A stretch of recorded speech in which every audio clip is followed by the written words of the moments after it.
नमस्कार दोस्तों, मैं ओम प्रकाश प्रजापति आपको ट्रू मीडिया के कार्यक्रम में एक मुलाकात में आपको एक ऐसी शख्सियत से रूबरू करा रहे हैं जो कवि हैं, साहित्यकार हैं, पत्रकार हैं और भारतीय प्रजापति महासभा के संरक्षक, संस्थापक और राष्ट्रीय अध्यक्ष हैं। आप हैं जेपी वर्मा प्रजापति जी। जेपी वर्मा प्रजापति जी, आपका ट्रू मीडिया के कार्यक्रम में एक मुलाकात में स्वागत है। बहुत बहुत धन्यवाद। और मैं ट्रू मीडिया परिवार का धन्यवाद कहना चाहूँगा और इस बात के लिए विशेषकर धन्यवाद देना चाहूँगा ट्रू मीडिया परिवार को कि मुझे ये मौका दिया एक मुलाकात में सम्मिलित होने के लिए। और ये मेरा सौभाग्य है कि मैं ट्रू मीडिया की एक मुलाकात में उपस्थित हूँ। जी, हम लोग प्रश्नों की ओर चलते हैं। जेपी वर्मा जी, पहला प्रश्न है आपके साथ में, जैसा कि मैंने दर्शकों को बताया कि आप पत्रकारिता से भी जुड़े हुए हैं। पत्रकारिता में आपको 30 वर्ष हो चुके हैं, 30 वर्षों का अनुभव है। हम ये आपसे जानना चाहते हैं, दर्शकों को बताना चाहते हैं कि 30 वर्ष पहले की पत्रकारिता में और मौजूदा स्थिति की पत्रकारिता में क्या अंतर है? देखिए, पत्रकारिता एक बहुत ही जिम्मेदारी का कार्य है जी। और पत्रकारिता ही किसी भी देश, समाज या वहाँ की राजनीति को प्रभावित करती है जी। उसकी दशा को सुधारती है, उसे दिशा देती है जी। जैसे हमारी पत्रकारिता पूर्व में थी जी, तो हम सत्य को उजागर करते हुए सत्य को सत्य कहने का साहस रखते थे। जी। जनता और शासन के मध्य में एक सेतु का कार्य करती थी और जनता की आवाज बनकर के हम शासन से सवाल किया करते थे। जी। लेकिन अब वो आजकल नहीं दिखाई दे रहा। जी। आजकल इसलिए दिखाई नहीं दे रहा है कि जो इस कार्य में आए हैं, पत्रकारिता में जो पत्रकार बंधु आए हैं, वो अर्थ की दौड़ में गौड़ हो चुके हैं।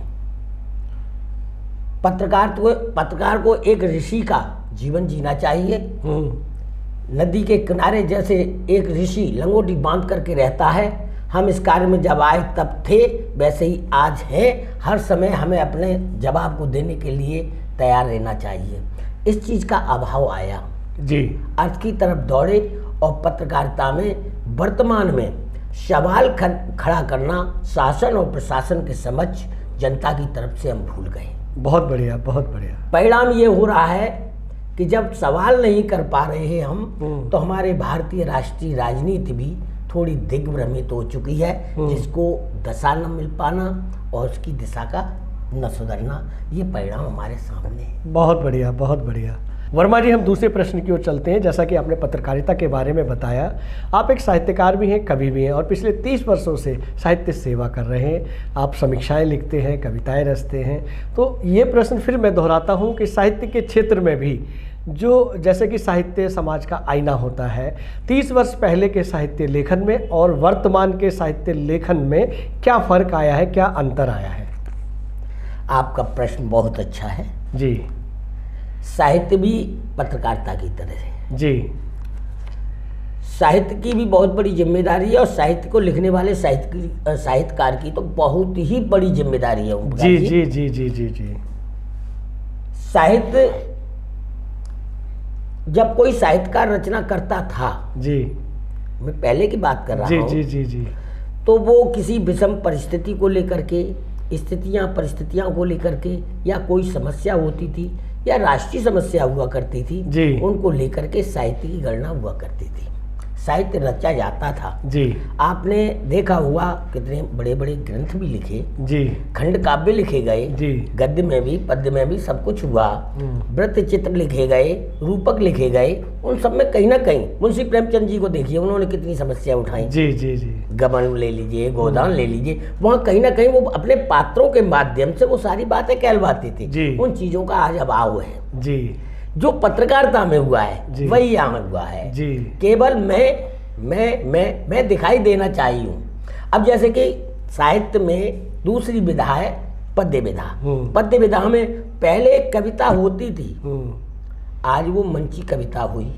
मंची कविता होते होते आज मंच पर इतना कचरा एकत्रित हो चुका है गिव एंड टेक की परंपरा के बदौलत जी, कि हम कविता को भूल गए। तालियां बटोरने के लिए तुकबंदी करने लगे, ना उसमें रस है, ना कोई गद्य है, ना लय है, ना ताल है, और कहीं ना कहीं उससे कोई संदेश आम आवाम को नहीं मिल रहा, ना ही राजनीति को कोई दिशा मिल रही। वर्मा जी, आप ये कहना चाहते हैं कि जिस तरह से साहित्य को समाज का आईना कहते हैं, आज वो आईनाहीन होता जा रहा है, साहित्य वो आईना नहीं दिखा रहा है। अब तो हम साहित्य को समाज का आईना वर्तमान परिवेश में कह ही नहीं सकते। जी जी, जी। वो साहित्य, इसके लिए किसको दोषी मानते हैं? इसके लिए दोषी हम स्वयं को दोषी मानते हैं जी, कि हम लोग अब आलोचना बर्दाश्त नहीं करते। जी, आपने कुछ लिखा जी, मैं आलोचक हूँ, और आपने मुझे कुछ लिखने की समीक्षा लिखने के लिए अपनी पुस्तक को भेज दिया जी, और मैं आलोचक हूँ और मैंने उसमें सकारात्मक आलोचना भी लिख दी जी, तो आपने उसको फाड़ा डलिया में डाल दिया, आपने उसको नहीं जोड़ा जी। जबकि हमारे भारत के नामवर सिंह जी कितने बड़े आलोचक हुए, जिस पुस्तक पे वो आलोचना लिख देते थे पुस्तक चल जाती थी जी। और आज आलोचना को बर्दाश्त न करना ही साहित्य भी दिग्भ्रमित हो चुका है और दिशा विहीन हो चुका है। ये कह सकते हैं कि आलोचक ही नहीं रहे, आलोचक रहे, क्योंकि आलोचना को बर्दाश्त नहीं करता साहित्यकार। क्या बात है, क्या बात है, बहुत अच्छी आपने व्याख्या की है। आप भी एक आलोचक हैं, आप भी जब पुस्तक को पढ़ते हैं तो उसमें किन किन विषयों को देखते हैं कि क्या इसमें नहीं है या क्या होना चाहिए, या कुछ ये भी जोड़ दिया जाता, किस तरह से? थोड़ा आलोचना शब्द की व्याख्या करें। देखिए, आलोचना शब्द बहुत व्यापक शब्द है ओमप्रकाश जी, और आलोचक की तो बहुत बड़ी जिम्मेदारी है जी। आलोचक को एक भवन निर्माता राज की तरह से समझ लीजिए, जिसको हम मिस्त्री कहते हैं जी। जब वो नींव बनाता है तो उसको अंदाज रहता है कि हमको कितनी बड़ी बिल्डिंग बनानी है, तो हमें नींव को मजबूती क्या देनी है। वाह वाह, ये आलोचक की जिम्मेदारी। क्या बात है, क्या बात। जब वो किसी की समीक्षा को लिख रहा है, उसमें आलोचनात्मक समीक्षा लिख रहा है आलोचक, तो उसे इन बातों का ध्यान रखना पड़ता है कि इस कृति में कहाँ क्या कमी रह जाती है। शब्द भी कुछ ऐसे होते हैं जिन शब्दों को हमें एक मर्यादा तक, एक सीमा तक प्रयोग किया जा सकता है। कहीं वो सीमा तो नहीं लांघ रहे, उस परिधि से बाहर तो नहीं जा रहे। इन सारी बातों का ध्यान रखते हुए उसकी समीक्षा आलोचनात्मक अगर लिखता है तो मैं समझता हूँ कि जो लिखने वाला है, जो रचनाकार है, लेखक है, उसको एक दिशा मिलेगी और वो आगे के लिए साहित्य को अच्छा गढ़ेगा। तो वो साहित्य, उसकी वो कृति निश्चित ही समाज का एक आईना बनेगी। और अगर उसने ये बर्दाश्त नहीं किया तो मैं उस रचनाकार को आगे लिए ये नहीं कह सकता कि ये रचनाकार कहीं उभरती। क्या बात है, बहुत बढ़िया। जेपी वर्मा जी, आप भारतीय प्रजापति महासभा के संस्थापक और राष्ट्रीय अध्यक्ष हैं। यह संस्था देश भर में क्या कार्य करती है और इसके उद्देश्य क्या है, ये हमारे दर्शकों को बताएं। देखिए ओमप्रकाश जी, भारतीय प्रजापति महासभा भी एक उन्हीं आम सामाजिक संगठनों की तरह ये भी एक संगठन है, संस्था है, जैसे समाज में बनते हैं जी जी जी। लेकिन संस्थाओं का कोई उद्देश्य होना चाहिए जी, और कोई एक सीमा होनी चाहिए कि हम उस सीमा में रह करके हमको कार्य करना है। आवश्यक नहीं है कि उसके लिए संसाधन हमको उपलब्ध हों जी। आवश्यक है कि हम संसाधन विहीन होते हुए बिना संसाधनों के भी हम अपने उद्देश्य को पालें जी। भारतीय प्रजापति महासभा का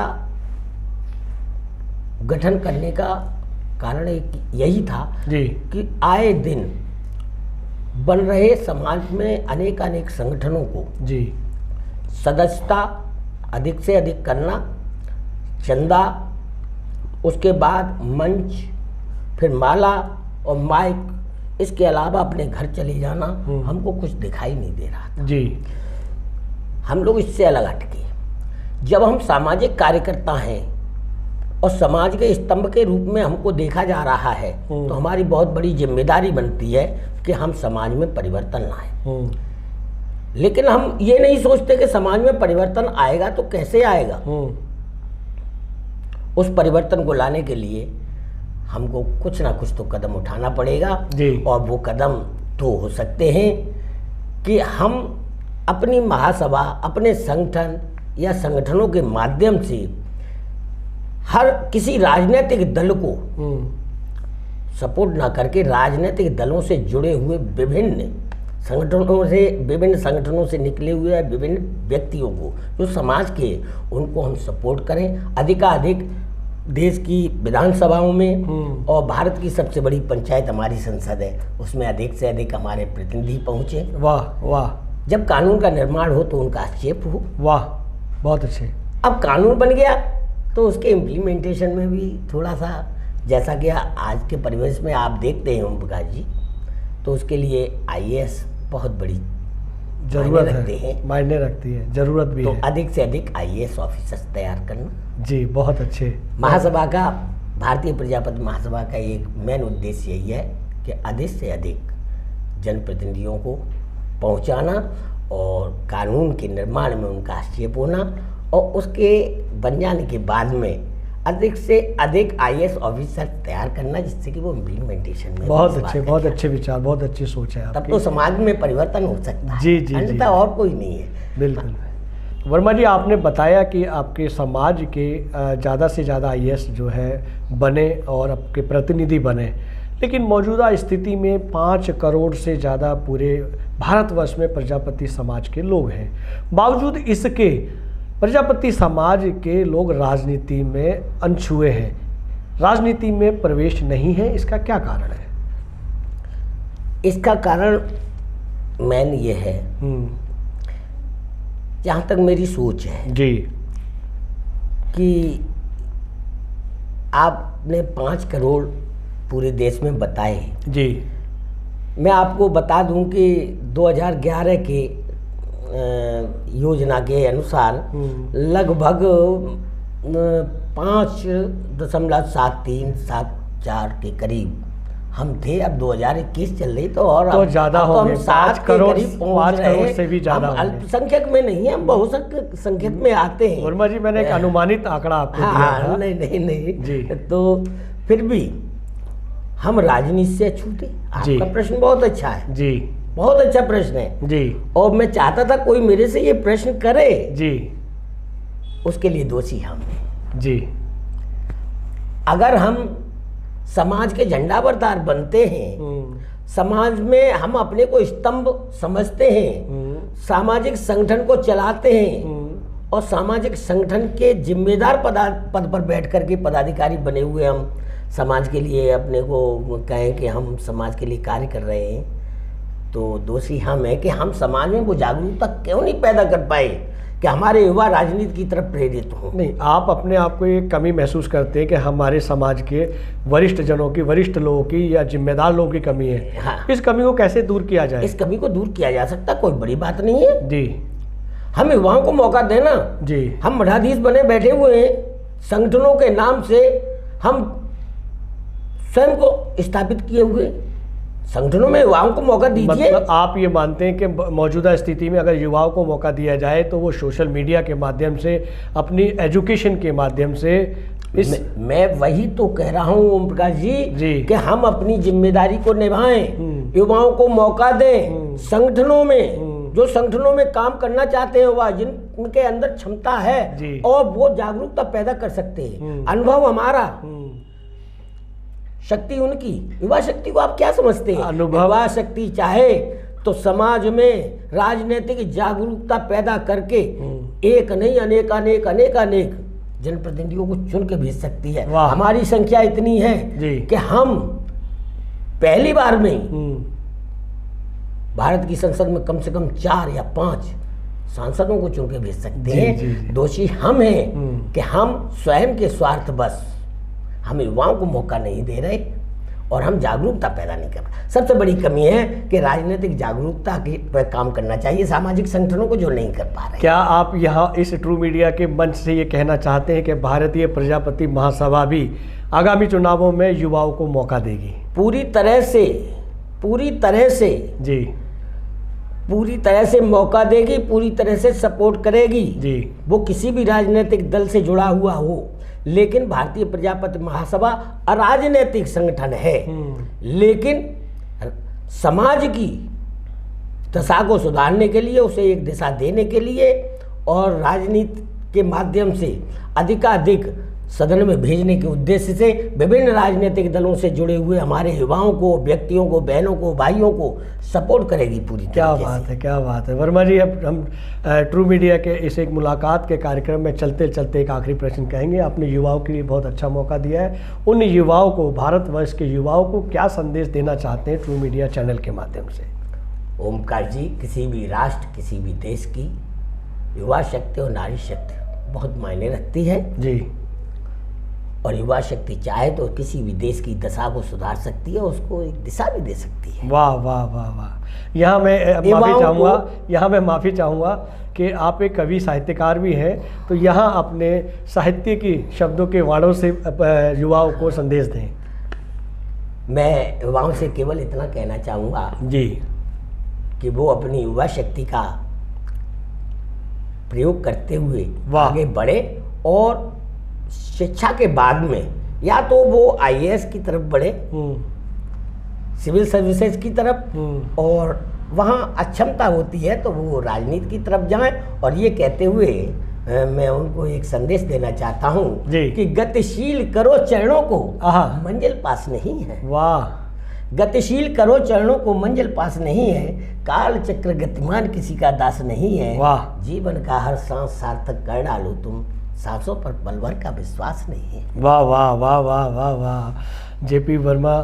जेपी वर्मा प्रजापति जी, आपने ट्रू मीडिया के कार्यक्रम में एक मुलाकात में अपना बेशकीमती समय दिया, उसके लिए बहुत बहुत धन्यवाद। मैं धन्यवाद देना चाहूँगा ट्रू मीडिया परिवार का, आपके सारे तकनीकी डिपार्टमेंट का और ब्रॉडकास्टिंग डिपार्टमेंट का, सभी का मैं आभारी व्यक्त करना चाहूँगा कि मुझे एक मौका दिया और एक मुलाकात कार्यक्रम के तहत मुझे यहाँ आमंत्रित किया, और इसके लिए मैं जीवन भर आभारी रहूँगा। जी नमस्कार।